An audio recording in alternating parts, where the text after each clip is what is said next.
know we just prayed, but can we start with just a quick prayer, if you would, in the name of the Father, Son, and Holy Spirit, amen. God,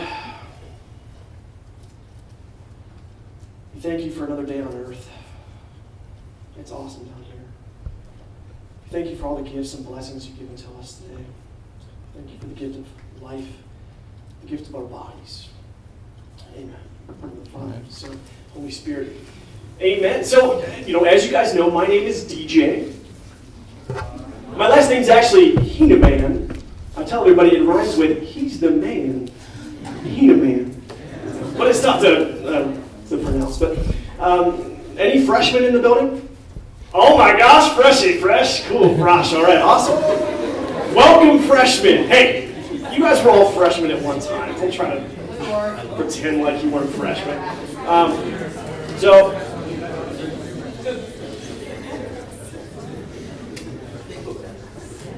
Okay, well, freshmen, can I just tell you, freshmen, dude, it gets better, okay? Hang in there, freshmen. I'll tell you, when I was a freshman in high school, again, I went to Elder High School, and this is, when you go to school, we had to wear a uniform. It was an all-male Catholic high school. You had two options. You had the polo shirt, okay, which was awesome, or you had the button-up shirt. And as a freshman going in, I noticed, I was like, okay, dude, I want to fit in, I'm a freshman. So, I gotta have the polo shirt. So, you had to buy the official polo shirt of the school. It had to have a little emblem on it. So I was like, Mom, come on, man, you gotta buy this for me. I want to be cool. So she went to the bookstore, and she bought me two shirts. That's it. So, okay, my wife will tell you, dude, I go through 2 shirts in a day, just like that.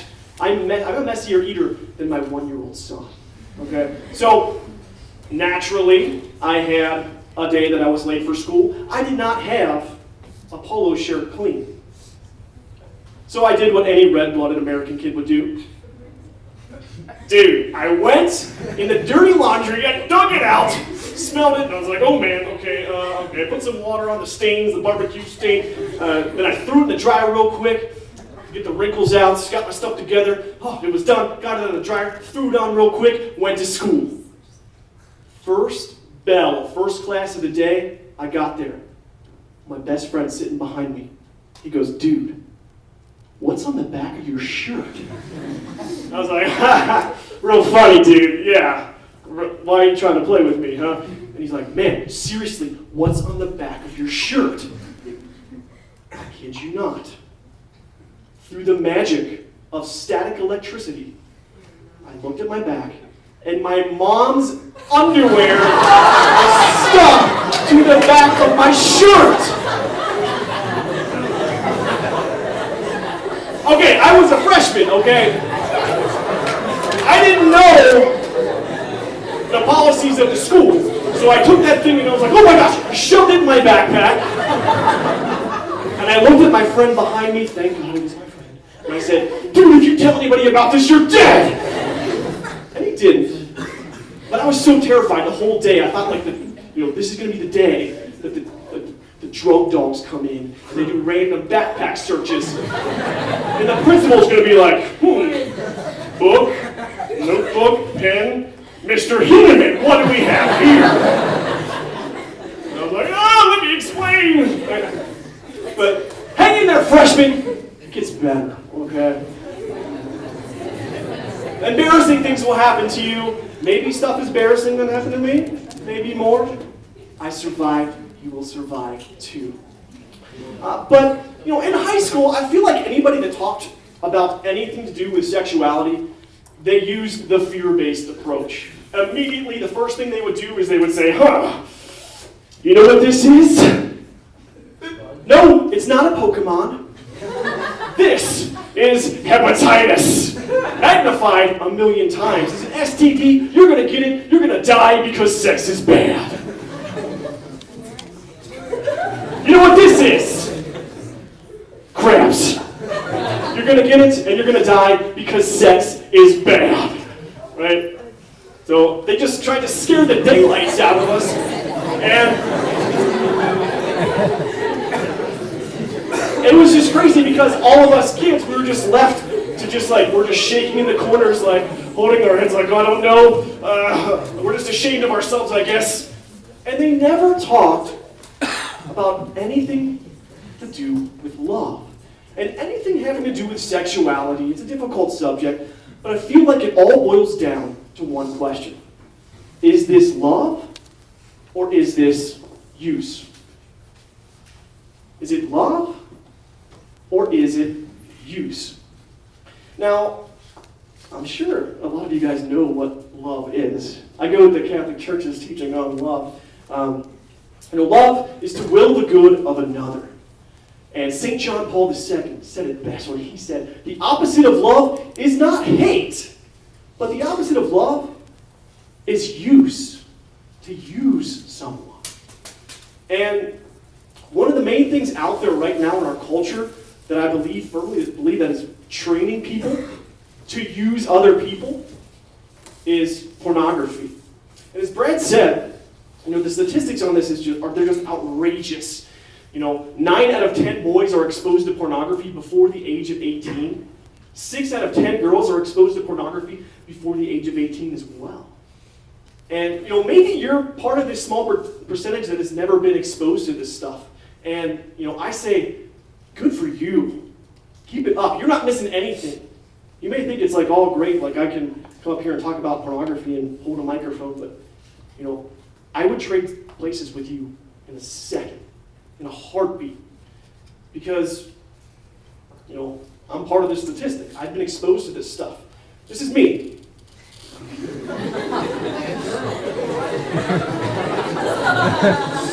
Hey, okay, this is the 90s, and that color is not pink that I'm wearing.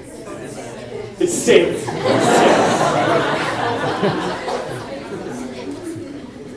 But this is me in 3rd grade, and I have an older brother.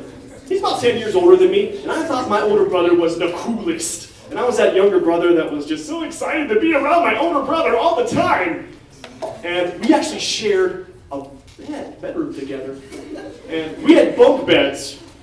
And my brother, God bless him, he let me have the top bunk. Despite the fact that I had a strong history of bedwetting. So at any time, midnight raining, okay, but he let me have it, because I was like, the top bunk is the coolest. And, I thought my brother was the coolest, and so I'd always go through his stuff, and I remember one day, I was going through his stuff underneath the bed, and I discovered pornography as a 3rd grader. And when I saw this stuff, immediately, it shocked me. And it was like my innocence was taken from me, but immediately I was disgusted as a 3rd grader. And I knew in my heart immediately, this is wrong. People were not meant to be looked at like this. And it just really upset me. And I began thinking, like, this can't be reality. This can't be how it is. People are looking at my mom like this. And I thought, my mom. And so I said, Mom! And I just gave it to my mom and I said, Mom, here, I found this! And that was my first exposure to pornography. And I've met so many other people that they've been exposed to this stuff, not because they're actively looking for it, but because the stuff is looking for them. Now, the pornography industry, the statistics about the money that they make, it's been estimated that they make per year about $14 billion a year. And that's more money than all of the NFL teams, plus all of the Major League Baseball teams, plus all of the NBA teams combined per year. So that's a lot of money. And they use some really sneaky techniques to get their next customers.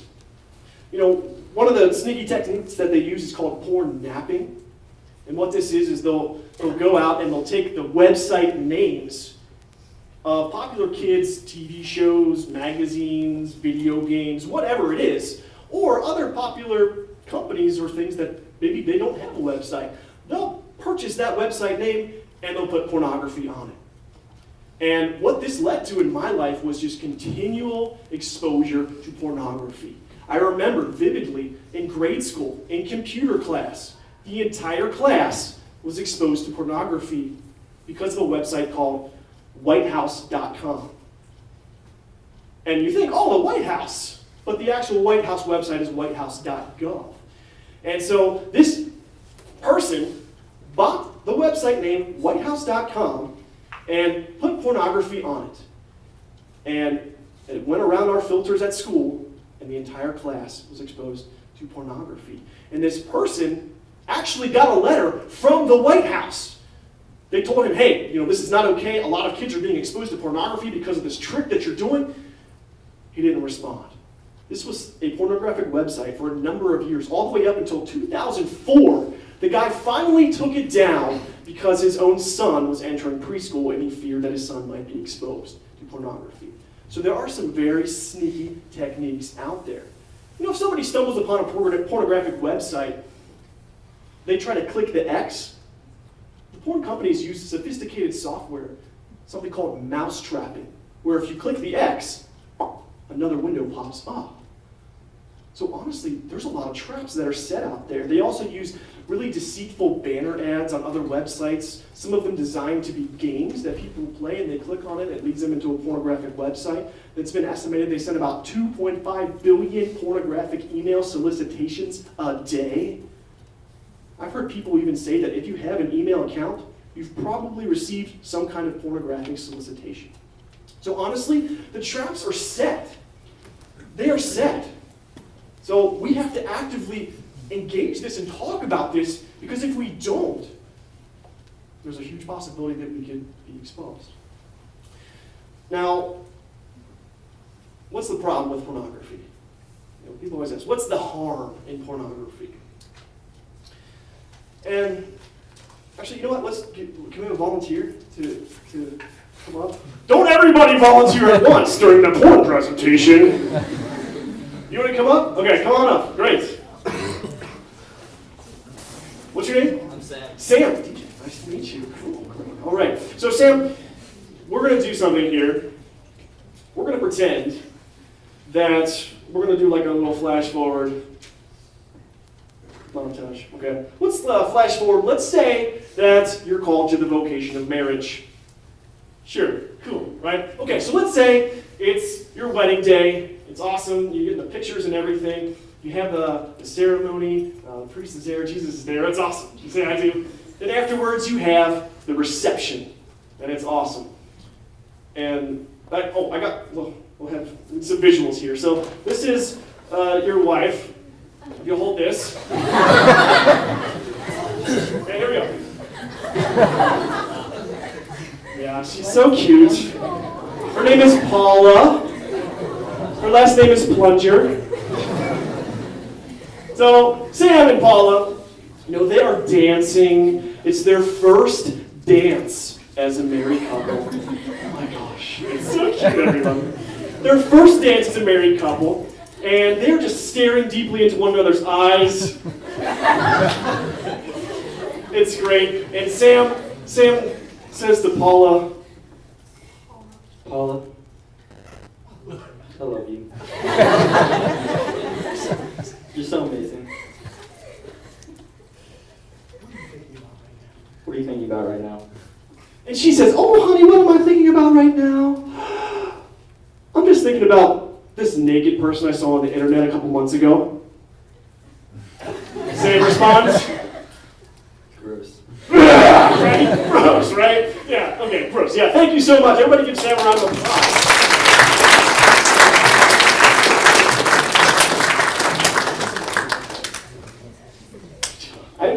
I'm sorry for whoever fields the phone calls from parents later on. They're gonna ask you when you come home, how was tonight? How was the talk? And you're gonna be like, oh, it's great. Some guy came, talked about pornography. I caught some STDs. Some guy told a plunger that he loves the plunger.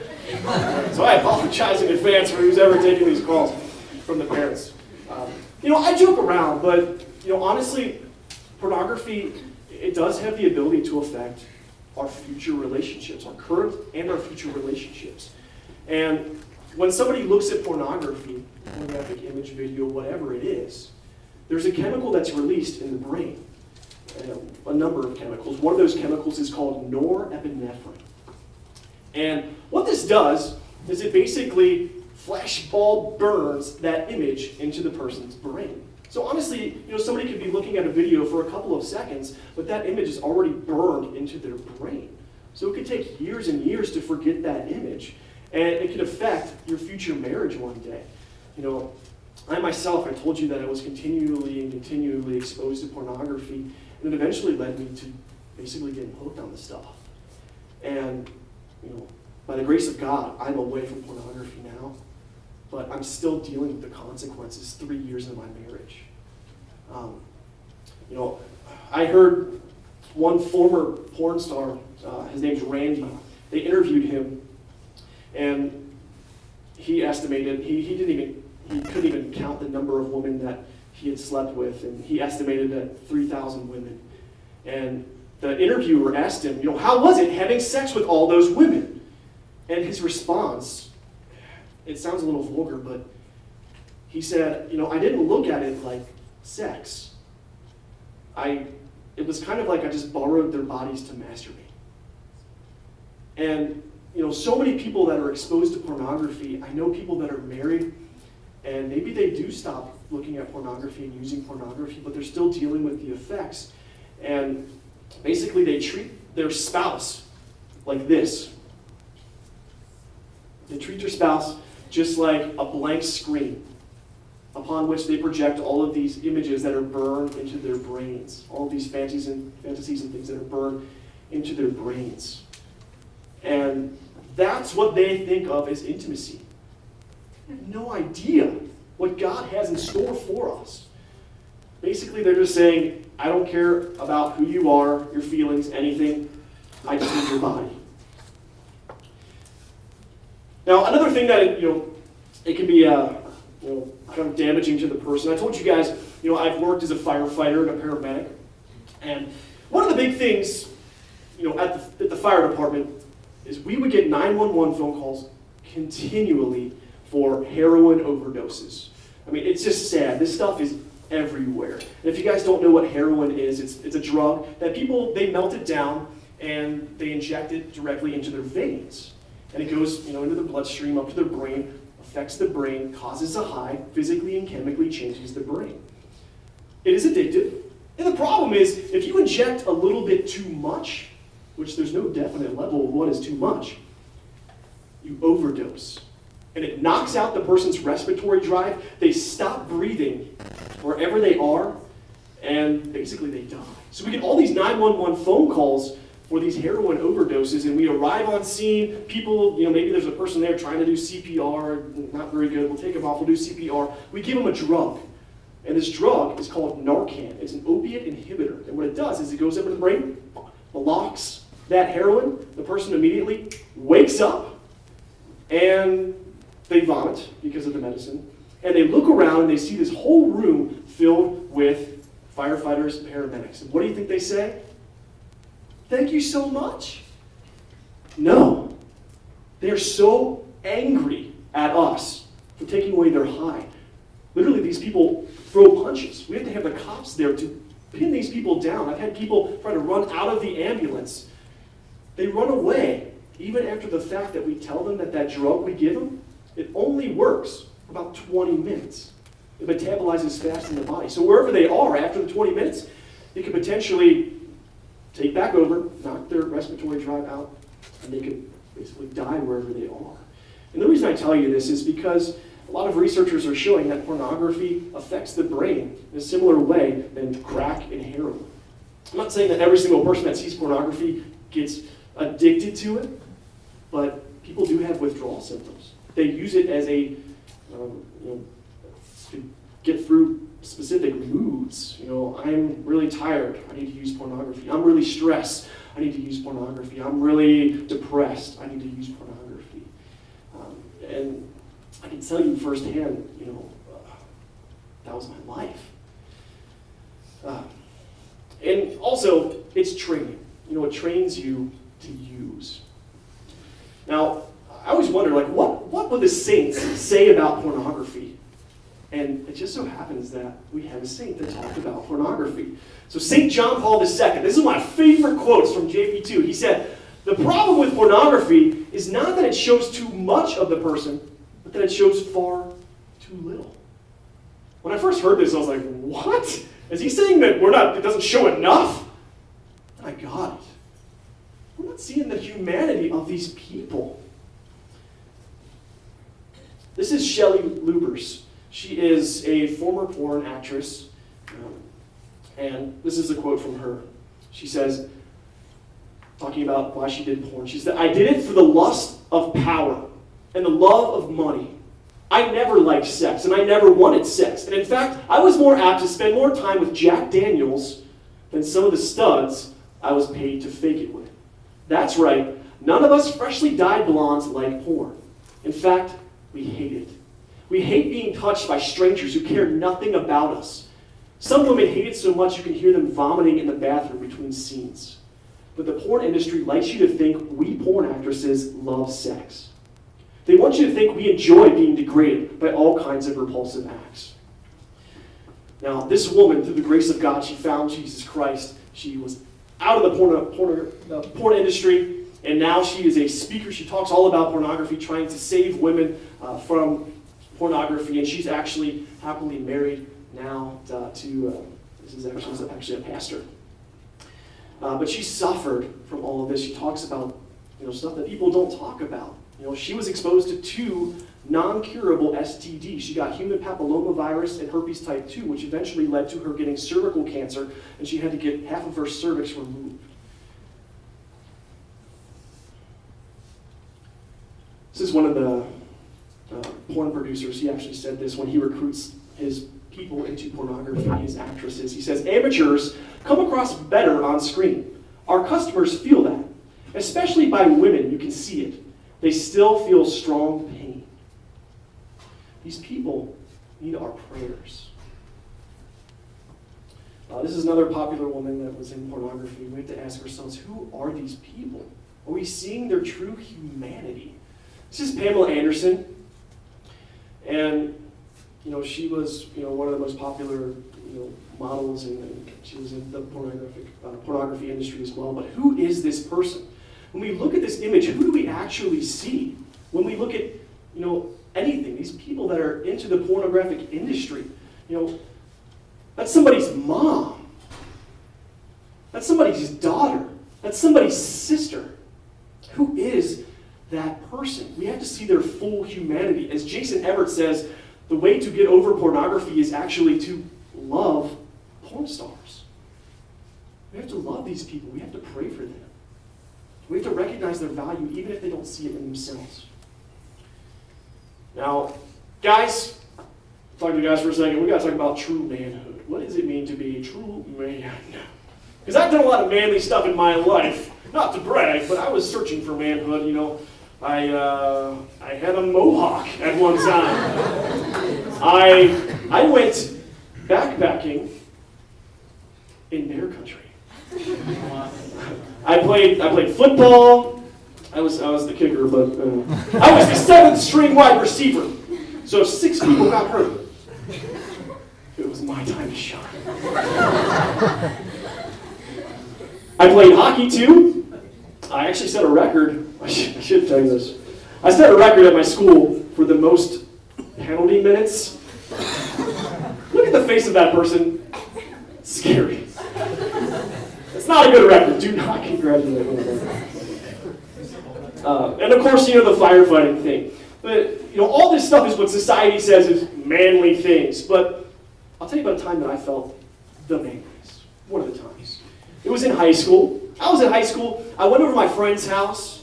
He was, super Catholic family. He had like 20 brothers and sisters. He had a Jesus fan. Whoa, dude. Particularly Catholic. You got the Jesus fan. All right.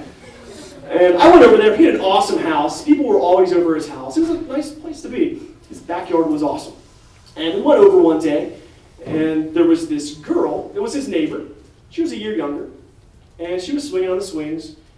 And she's an attractive girl, so we went up and we talked with her. And this girl told us She presented us with this. She said, she told us all about this guy that she was seeing. And this guy was pressuring her to have sex. This guy was sending her all sorts of text messages, laying all this pressure on this girl. And so we had this basically presented to us. And my friend and I were like, what are we going to do? We could just walk away, or we could stick our necks out and we could defend this girl's purity. So we did. We defended this girl. We're like, girl, you deserve better than this. This guy does not love you. Are you serious? Get away from him. You deserve so much more than this. And this girl was just beaming. Because some guys would protect her purity, her value. And, guys, every girl that you see, that you talk to, who is that girl? That's somebody's daughter. That's somebody's sister. That's somebody's future wife. I had no idea that I would see that exact same girl 10 years later on the altar. I was talking to my future wife. So guys, I saw this sign for the guys.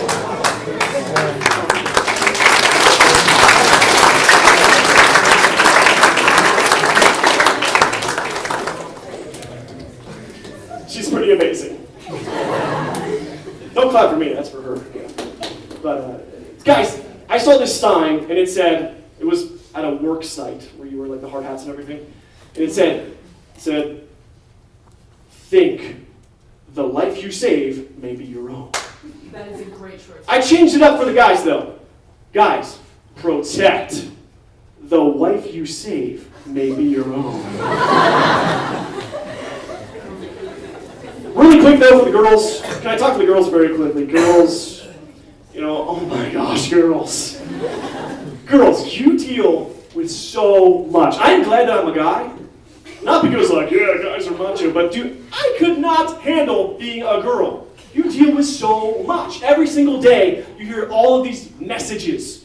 You're too fat, you're too skinny, you're too ugly, you're too pretty, you're too ugly and too pretty. It's just, I feel for you. You hear all of these messages every single day. And basically what it boils down to is they're saying, girls, the way that you look right now, not good enough. You don't deserve love. You have a lot of work to do. And actually, girls, can we have the girls just stand up? Let's have all the girls just stand up. Girls. I know you guys clap for me because of my wife and all this stuff, but girls, because of the pornography use that was in my life, I had a completely warped view of women. And some guys will actually go as far as say, perpetuate these lies. If they'll say, girl, if you really loved me, you would dress like this, or you would act like this, or if you really loved me, you would show me, you would do this. And I wish in my own life that I could say that I've never used a girl. I wish that I could say that. But as a guy that was a former scumbag, can I just reveal a secret? Those are all lies. Please, I'm begging you, please do not believe those lies. Because every girl in here, honestly, every girl in here, you're beautiful. You deserve to be loved. For that person, when you go home tonight, when you take off, all the makeup, everything, whatever, that person, you take off all the masks that we wear in our ordinary day, that person, you deserve to be loved for that person. And guys, if there's some true men out there, will you guys join me in giving some applause to the value of the